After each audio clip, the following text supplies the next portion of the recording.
We're going to keep working with trig functions of all angles today.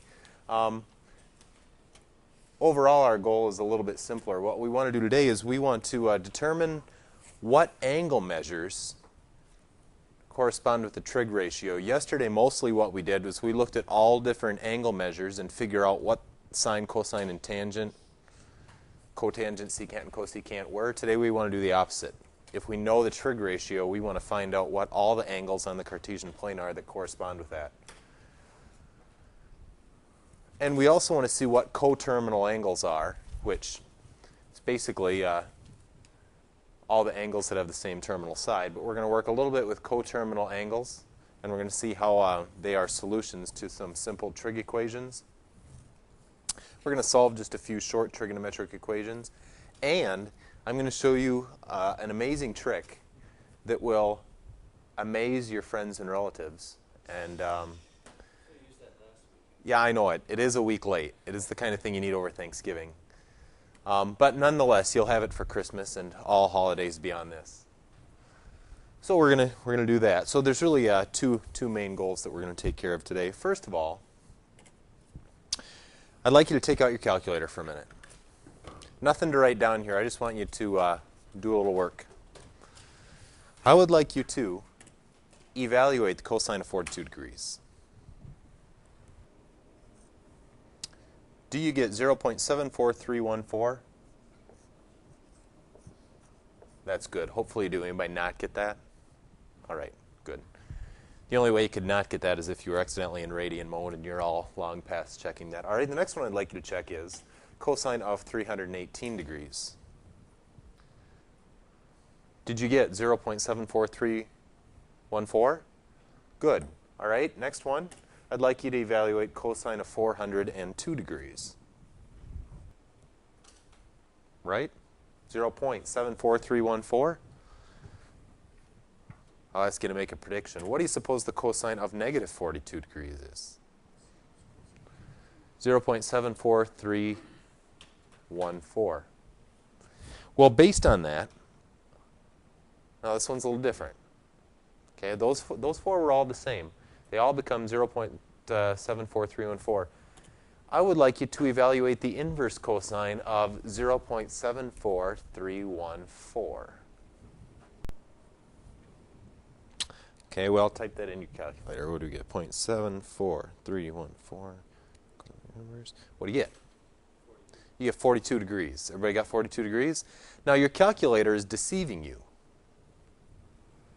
It's true that the inverse cosine of 0.74314 is 42 degrees, but you didn't need your calculator to answer that question. You could have answered that question based on the four problems we did. Remember, what this is asking is, give me an angle where the cosine value is 0.74314. Your calculator picked the first one on the list, 42 degrees. Are there other solutions to this? Absolutely. We could have also said this is equal to 318 degrees.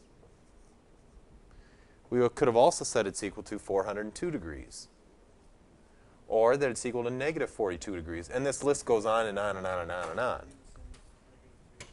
It'd be the same as negative 318 and negative 402 and more and more and more beyond that. There's dozens and dozens that we could put on this list.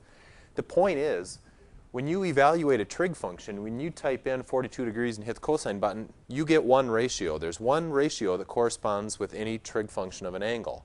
But when you go the other direction, if you know a certain ratio and you want to know the angle that corresponds, there are hundreds of thousands of different answers. And so how do you find them all? That's the goal of the day, is to find all the different solutions given a certain ratio. Now, a little brush up from way back in 1A. You remember what a function is? Do you remember the definition of a function? What does a function do? A function meets one main criteria. Relation is something that ties any two numerical values together. For example, we know this is a relation because it ties together 0.4314 and 42 degrees. But what is it that makes a function a function? There's one output. Remember, for any input, there's always one output. So when you evaluate a trig function, the ones on the screen, cosine, sine, tangent, those are functions because no matter what you type in your calculator, you're always going to get one value out. But are the inverse trig relations functions? They're not, because if you type in inverse cosine, you put in one number, but you get many possible solutions. Your calculator only tells you one, but there are many possible solutions. So this is not a function. It's common to incorrectly refer to these as functions, but technically they're not. I do it myself. I will often refer to these as the inverse trig functions, but technically they have many output values, and so they're relations as opposed to functions. It's a minor point, but it's worth noting. Now, we just found a whole bunch of solutions, but one thing that all these do have in common, other than the fact that all of these cosine values is 0.74314, is if we sketch them on the Cartesian plane, they will all have the same reference angle. Okay? So if we make a rough sketch of what these look like, let's verify that. 42 degrees would be in quadrant 1. Somewhere about right there. 318 degrees is in quadrant 4. Here our reference angle is, what's our reference angle for a 42 degree angle? 42. Yep, that's a 42 degree angle right in there. Here, 318 degrees is going to be 42 degrees short of a full revolution. That's 318. Here we've got a reference angle of 42 degrees. So it has the same reference angle. That takes care of that one and that one. Where would 402 degrees be? It's 42 degrees. That's basically 42 plus 360. That gives us 402 degrees. Again, our reference angle is 42. Takes care of that one. And negative 42 degrees? That is just going clockwise. 42 degrees. That puts us back at 318. So they all have a reference angle of 42 degrees, either in the first or the fourth quadrant. That's the key, that all those solutions share the same reference angle. The calculator only reported one solution, even though there's several of them. So, in general, we can say the following. When you use your calculator to evaluate an inverse trig relation, it's only going to report one solution, but there are more. And though it doesn't say what the other ones are, we can find them because we know what the reference angle is. It'll be the same reference angle as the one that's given. And that's the key. That's how we're going to find all the other ones. Our second solution and all the others will exist, and it has the same reference angle. Now, even though there are billions of solutions to these simple trig statements, these inverse trig relations, we are typically only interested, because we could go on forever, we can't list them all. We typically just pay attention to the two on the Cartesian plane between 0 and 360 degrees. All the other ones we could figure out by adding or subtracting 360. We'll do that a little bit later. We're really just usually interested in the ones between 0 and 360. Those basically cover all of them. Well, we'll move on now and do an example. Let's find all the angles between 0 and 360 degrees that satisfy sine of theta is 0.2386. Okay? I'll leave that up there for now, but we'll abandon that. That's good stuff to know. Well, the first thing you have to do is ask yourself this. Before you even reach for the calculator, you ask yourself, what is the sign on this ratio? And the sign here, the SIGN, positive or negative, it is, of course, positive. And it's the sign ratio. So if we have a positive sign ratio, what quadrants do our solutions have to be in? We know since it's positive, there's one up here, and the other one's going to be right here. All right? So we know that there will not be any solutions down there. That would have been more dramatic with a red marker, wouldn't it? Dang. Well, I've got a permanent one. Oh, wait, here we go. Okay. Would have been more dramatic with a red marker that wasn't dried out, but we'll live with that. There's no solutions down there in 3 and 4. None. So let's find the two that we've got. Now your calculator is going to tell you one, and which one is your calculator going to tell you? It's going to tell you the one in the first quadrant. If there is a solution in the first quadrant, that's the one your calculator tells you. So 0.2386, we can ask it what one of them is. Inverse sine. Note that since sine theta is equal to 0.2386, it must be true that theta is the inverse sine of 0.2386. And your calculator tells you that one of these solutions is 13.80 degrees. Now, you can do this with a little practice. You don't need the sketch, but early on it's kind of nice to make yourself a little sketch. Over here you're going to have 13.80 degrees.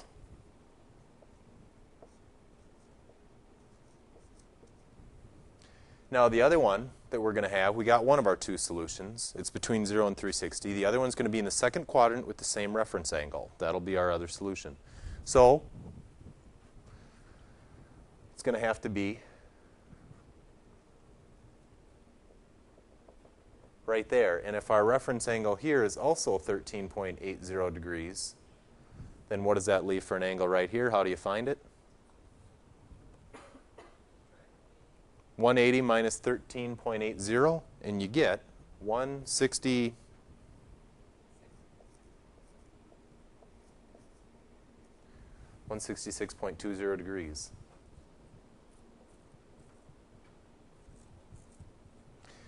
Now, the beauty of these problems is they are so easy to check and see if you got them right. What do you need to do? Type in 13.80, take the sign. You better get 0.2386. 0.23853. We rounded a little bit, so there's some slight error there, but it's pretty close.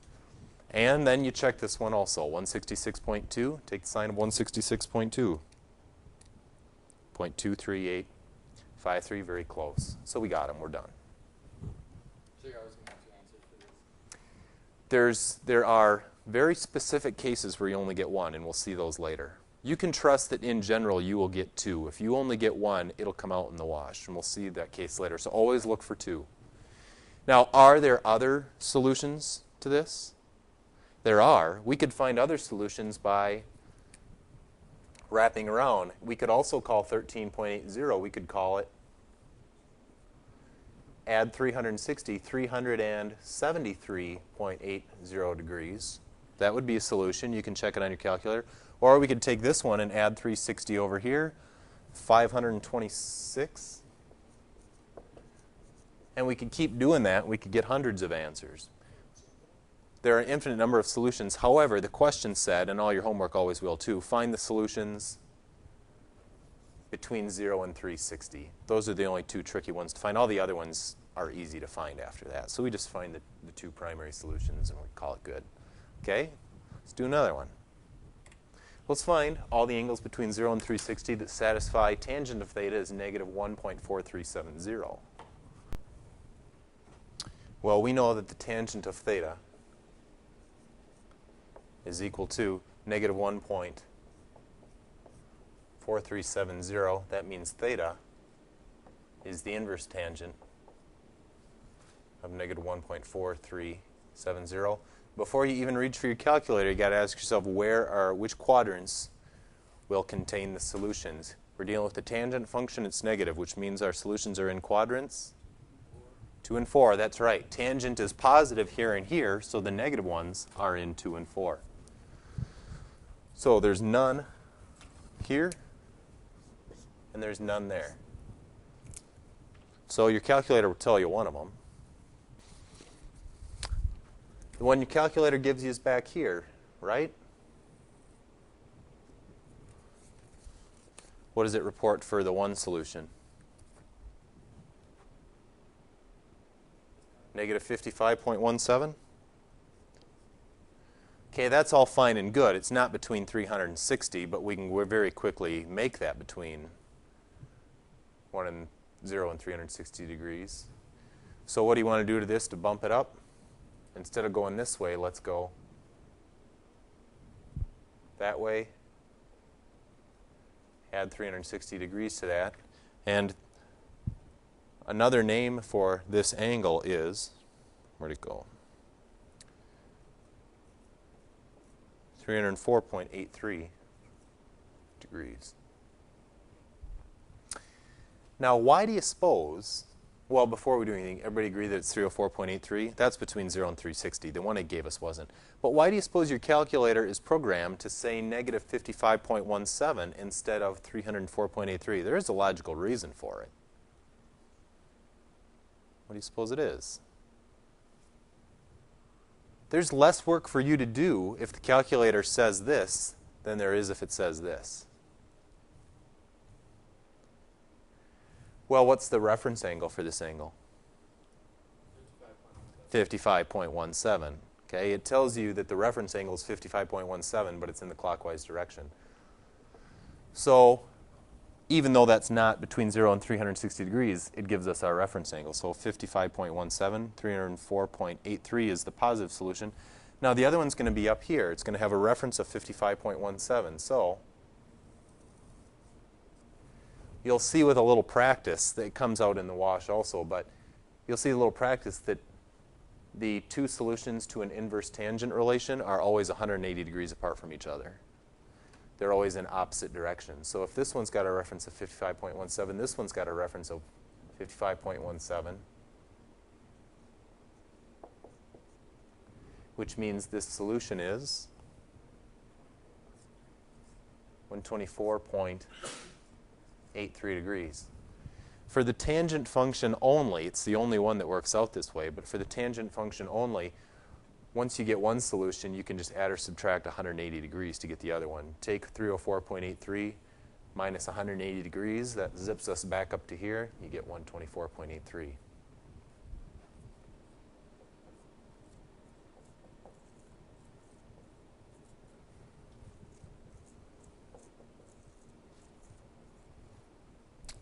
We're done.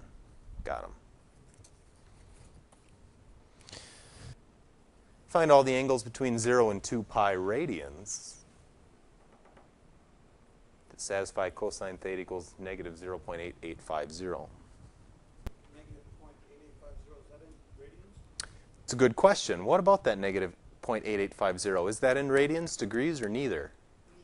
It's in neither. It's the ratio. That's a dimensionless unit. It's the theta that's going to be in degrees or radians. So when we evaluate this, we can type in 0.8850. It's just that the mode you're in will determine the units on the answer that it gives. All the other ones, it's been reporting degrees because we've been in degrees. You don't do anything different. You just put your calculator in radian mode, tell you the answer in radians. Well, which quadrants are going to contain our solutions here? It's cosine, it's negative, so these would be positive for cosine. Ours are going to be over here. We got none over here. Okay? Well, your calculator will tell you one of them.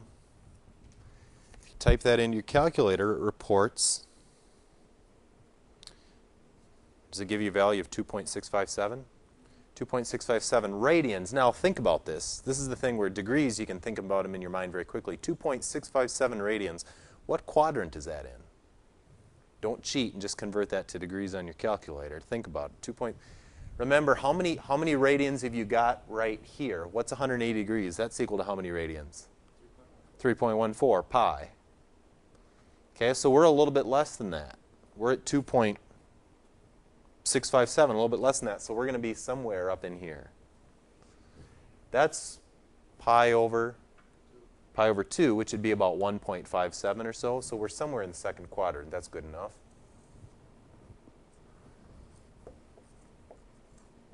Okay, so there's one solution. Now, here's the 10-cent question of the day. What is your reference angle? How do you find your reference angle here? Exactly, yeah. You just take pi, subtract 2.657. Just like we would take 180 degrees and subtract however many degrees that is, we're going to take pi and subtract 2.657. And if you do that, you're going to get 0.48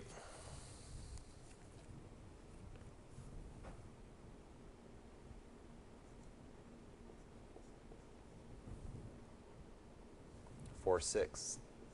Leave plenty of sig gigs there. 0.4846 radians is our reference angle. So then, the other solution is going to be down here. It's going to have the same reference angle. How do you find out what that angle is going to be? Take that number, which should still be in your calculator, and add pi. Because we're that same angle beyond pi, and you get 3.626.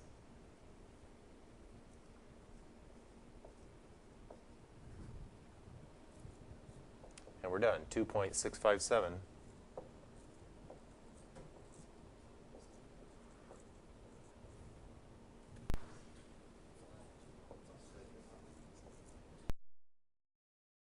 And we got them. Good. Now again, you can check that. 3.626, make sure you're in degree mode. 3.626. They're so easy to check. Why not? 3.626, make sure you're in radians. What are we evaluating? Cosine. And we ought to get negative 0.8850. You do. Okay, so they're very easy problems to check. Faster than flipping to the back of the book, frankly.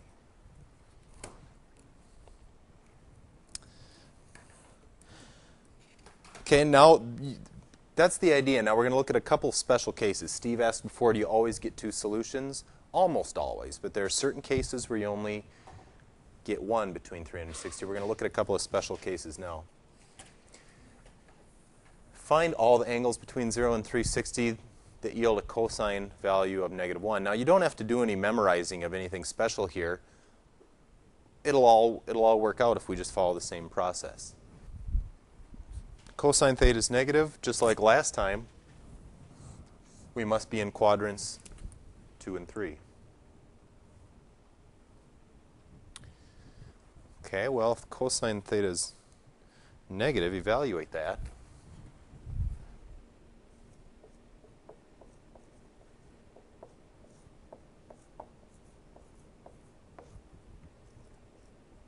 What does your calculator report? What does it report? 180? 180? Yeah, 180. Okay, so where's that going to be? Well, that's going to be right about there, right on the negative side of the x-axis. So, there's one solution. Now, what's your reference angle there? 0. So, is there even more than one angle with a reference angle of 0 here? There's not. They're the same. In other words, this solution is 0 degrees above the axis. This one would have to be 0 degrees below the axis. Any difference? No. So that's it. That's the only solution. There's only one solution. So there are cases where there's only one, but they can become apparent in your sketch. There are other ones like that that will show up in your homework for today. Okay, what about the inverse, or excuse me, not the inverse, the related trig functions? Let's find all the angles between 0 and 360 that satisfy cosecant theta is -1.700. What do you suggest? Calculator's not going to help you out very much here. Not at first. What should we do? Change it over, right. So we did this a few days ago. It's just been a while. We don't like dealing with cosecant theta. So if the cosecant of theta is -1.1700, we can rewrite this as, rewrite cosecant as 1 over sine. This is the same as saying 1 over sine theta equals -1.700. Okay, well, now you can do your little, this is a case in algebra where we can switch the two. Multiply both sides by sine, divide both sides by -1.700, and we get 1 over -1.700.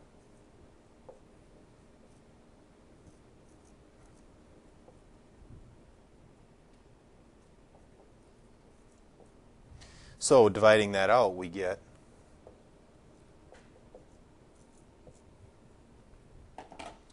(1 divided by negative 1.700)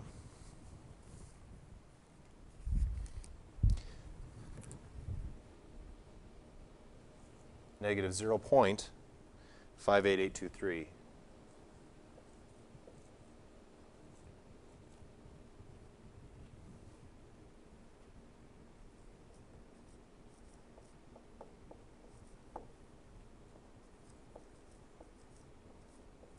Which means our theta value is going to be the inverse sine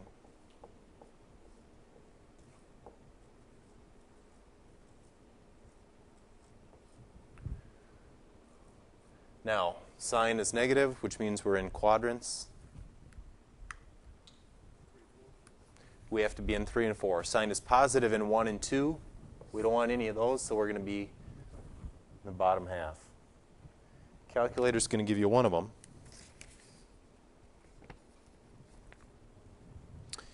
It gives us negative 36.03.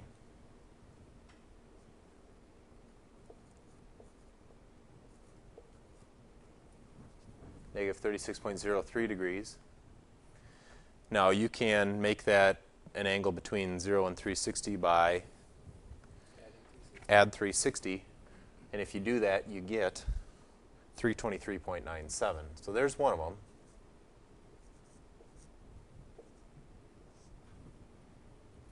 The other one is back there in quadrant 3. What's your reference angle? 36.03. So it's going to be right over here. Reference angle of 36.03, which means our other solution is 216.03 degrees. There they are.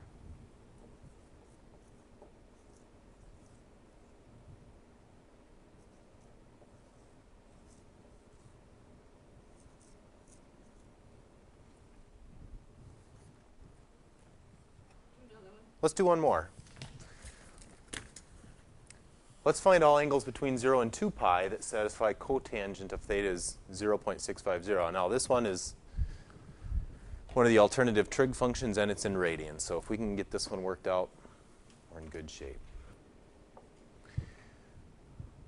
Another way to approach the algebra on cotangent, secant, and cosecant, instead of taking the reciprocal of the left side, instead of writing 1 over tangent theta, we can say that if the cotangent ratio is 0.65, then the tangent ratio will be the reciprocal of that, and just go directly to this, say 1 over 0.6500.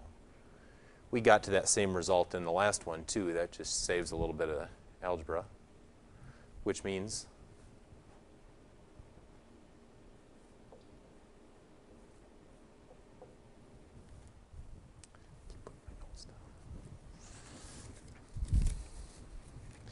tangent theta is 1.53846.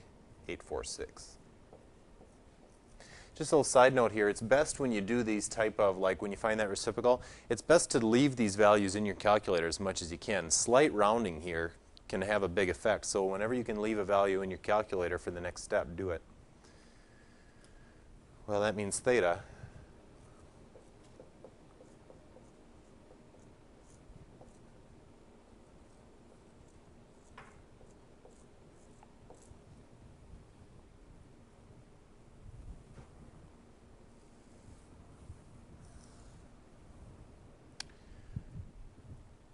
our quadrants are,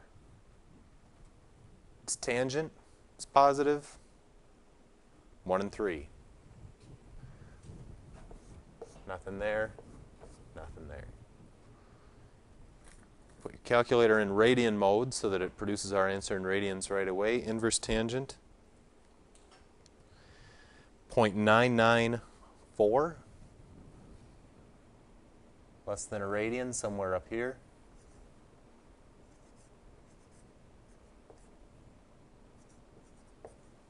So we get 0.994.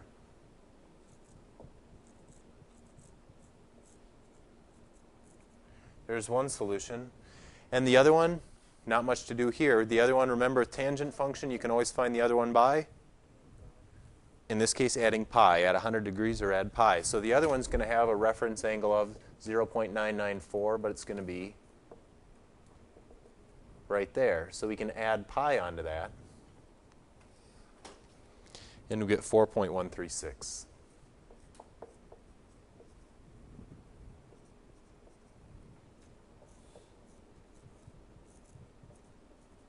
And we got them. We're done.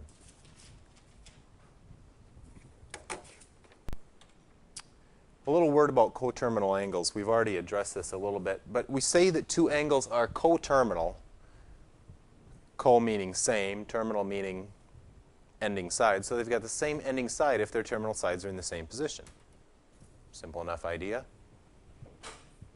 So for example, if you wanted to find a coterminal side to this previous solution of 4.136 and we're in radians, what would you have to add in order to find a coterminal solution to this? If we want to add another revolution, that is to say, there's the 4.136 solution, but if we want to wrap around and tack on another one, what would we have to add to this? 2 pi, you got it. So add on 2 pi, and we'd have a coterminal solution of 10.419.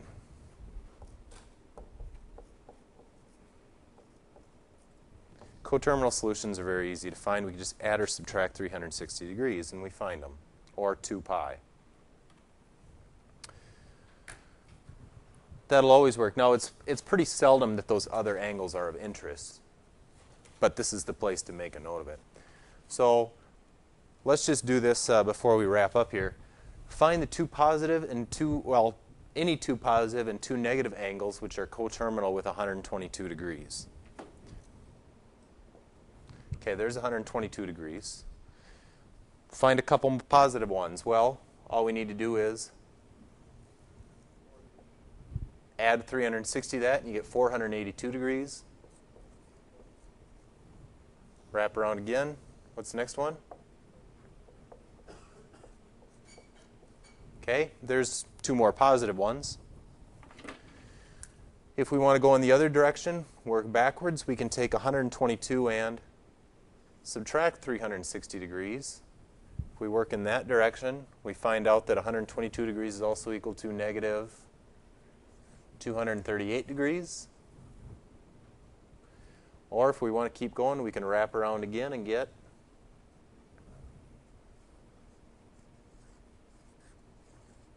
negative 598 degrees. There's two of them. We could go on and on, but that's the idea. Now, this is the part that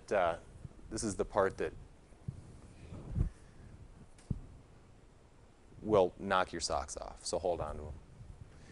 You can use the properties of special triangles, which we haven't seen for a while, and you can know what certain trigonometric ratios are. Those are any angles that are multiples of 30 degrees or 45 degrees, and you can do them with a little practice in your head or with a quick sketch. I'm going to show you how to do those now.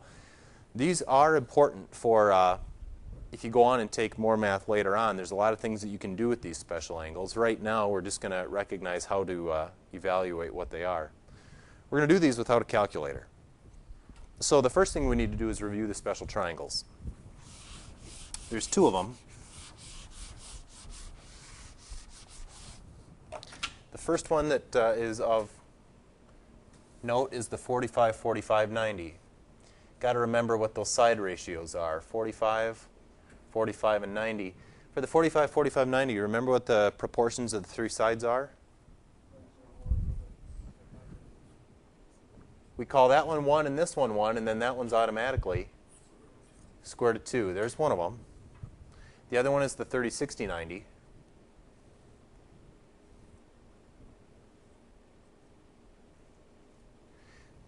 These proportions, we always call the hypotenuse 2. That makes the short leg 1 and the long leg square root of 3. Okay? So, with those in mind, we can evaluate the trig functions for a whole bunch of special angles. We're going to do these without a calculator. Sine of 30 degrees. What's the sine of 30 degrees? Well, because I had a little practice, you'll be able to do these in your head. But first of all, just picture where 30 degrees is. It's going to be right there. Now draw in your reference triangle. And now label your sides. Okay? What's the length of the hypotenuse here? 2. What's the length of the opposite side here? 1. And the length of this side? Square root of 3. So we can conclude that the sine of 30 degrees is equal to opposite over hypotenuse 1/2. I'm done. Now I know you're dying to, so I'll let you check it. Take your calculator, type in 30, hit the sign button. You're just dying to see if that's true. It's hard to believe. What does it tell you? 0.5. Incidentally, what would the cosine of 30 degrees be? Adjacent over hypotenuse, square root of 3 over 2. Right? There's a reason that it's to our advantage to leave these as fractions, so we'll do that. We're going to leave them as fractional ratios as opposed to converting them to decimal, even though your calculator gives them to you in decimal. Tangent of 60.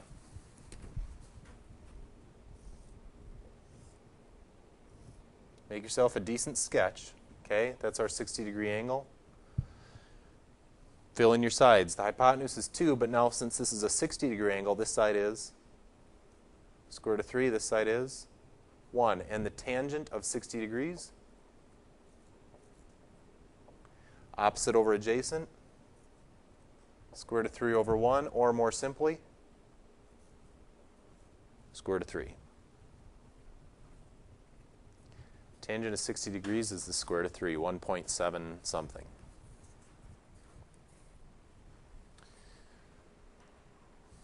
Look good? Let's do a few more for practice. Cosine of 45 degrees. Picture where your angle is. Fill in the sides. 45 degrees, that one's 1, that one's 1, that one's the square root of 2. So the cosine of 45 degrees is going to be adjacent over hypotenuse, 1 over square root of 2. Now, that's it, but we should rationalize that, just like we did for some of the problems we did yesterday. Multiply both top and bottom by square root of 2. And you end up with, the top you get just the square root of 2 over 2. Okay? So the cosine of 45 degrees is the same as the square root of 2 divided by 2. Now we're going to do a few where we wander out of the first quadrant. Now we have to pay attention to the signs on these side lengths. Tangent of 150 degrees. 150 degrees is going to be over here in quadrant 2. 30-degree reference angle. Now, anytime you wander out of quadrant 1, the signs are important. The hypotenuse here, hypotenuse is always positive. No matter where you are, the hypotenuse is positive. The opposite side length is up. Okay, just like with the y values, our y coordinate is upward, so it's positive. That is a positive 1. The adjacent side is the square root of 3, but it's to the left. It's a negative value, so it is negative square root of 3. Just like x values to the left are negative, triangle sides to the left are negative, so negative square root of 3. So the tangent of 150 degrees is opposite over adjacent, negative 1 over the square root of 3. 1 over square root of negative, or excuse me, 1 over negative square root of 3. Rationalize that, and you get negative square root of 3 over 3. There it is. Tangent of 150 degrees is negative square root of 3 over 3.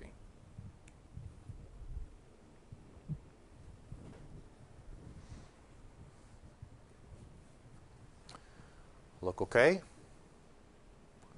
There's another one. Take a minute, work this one out.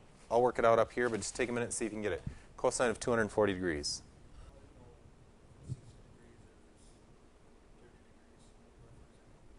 Well, in this case, we've got 240 around here.